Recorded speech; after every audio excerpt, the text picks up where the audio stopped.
Hallelujah. स्वागत है आप सबका मेरी भविष्यवाणियों की पुस्तक में। आइए हम आज के पवित्र वचन को पढ़ेंगे जो कि परमेश्वर के दास प्रेरित अंकुर यूसुफ नरूला जी के द्वारा लिखा गया है। अपनी भेंटों को भवन में अर्पण करें। जैसा कि नेहम्या की पुस्तक अध्याय 10 उसकी 39 आयत में लिखा है, क्योंकि जिन कोठरियों में पवित्र स्थान के पात्र और सेवा टहल करने वाले याजक और द्वारपाल और गवैये रहते हैं, उनमें इजरायली और लेवी अनाज, नए दाखमधु और टटके तेल की उठाई हुई भेंटें पहुंचाएंगे। इस प्रकार हम अपने परमेश्वर के भवन को ना छोड़ेंगे।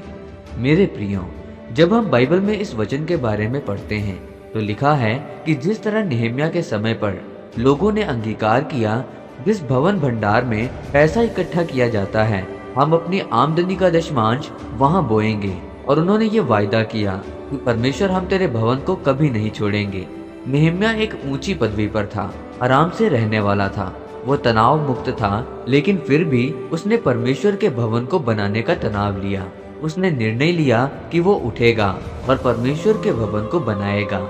जैसे उस समय पर परमेश्वर का भवन बना था और जो लोग परमेश्वर को नहीं मानते थे वो उस समय पर शर्मिंदा हो गए और वो हैरान हो गए कि ये कैसे संभव है कि नेहम्या के द्वारा टूटा हुआ भवन बनाया गया, और इसके कारण परमेश्वर के नाम को महिमा मिली। आज भी परमेश्वर अपने इजरायलियों से, विश्वासियों से चाहता है कि वो एक निर्णय लें और वो अपनी आमदनी के दशमांश को बोएं और उसके भवन को कभी न छोड़ें। जब हम एजरा में पढ़ते हैं तो एजरा अध्याय 2 उसके 69 आयत में लिखा है, उन्होंने अपनी पूंजी के अनुसार 61,000 बरकमोन सोना और 5,000 मन चांदी और याजकों के योग्य 100 अंगरखे अपनी अपनी इच्छा से उस काम के खजाने में दे दिए।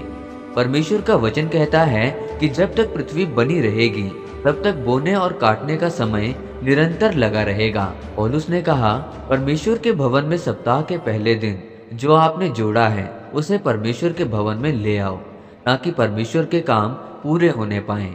जिस तरह से परमेश्वर ने अपने कामों को करने के लिए नेहम्या और एजरा को बोझ दिया, वैसे ही आज आपको भी परमेश्वर के कामों को करने का बोझ उठाना होगा, क्योंकि परमेश्वर ने कहा कि मैं अपने महिमामय धन में से तेरी हर घटी को पूरा करूंगा। जब आप अपने गरीबी को, दुखों को भूल कर बोएंगे, तो परमेश्वर ने कहा कि मैं अपने महिमामय धन, जिसमें बीमारी नहीं है, दुख नहीं है, जिसमें हमेशा की आशीष है, वो तुम्हें दूंगा। इसीलिए मेरे प्रियो, अगर आप परमेश्वर में बढ़ना चाहते हैं तो परमेश्वर के कामों को करने के लिए अपने दशमांश और बीजों को बोना शुरू करें, और परमेश्वर अपने स्वर्गीय भंडार से आशीषें देकर आपकी हर कमी घटी को पूरा करेगा। आमीन। आइए इस प्रार्थना को आप मेरे साथ एक मन होकर करें। सर्वशक्तिमान परमेश्वर, इस वचन के लिए मैं आपका धन्यवाद करता हूँ। परमेश्वर, मैं ये प्रार्थना करता हूँ कि मैं अपनी भेंटों को आपके भवन में अर्पण करूँगा और अपने बीजों को बोऊंगा, ताकि आपके काम तेजी से हो सकें। प्रभु यीशु मसीह के नाम में, आमीन। परमेश्वर आप सबको आज के वचन के ऊपर मनन करने के द्वारा आशीषित करें। आमीन।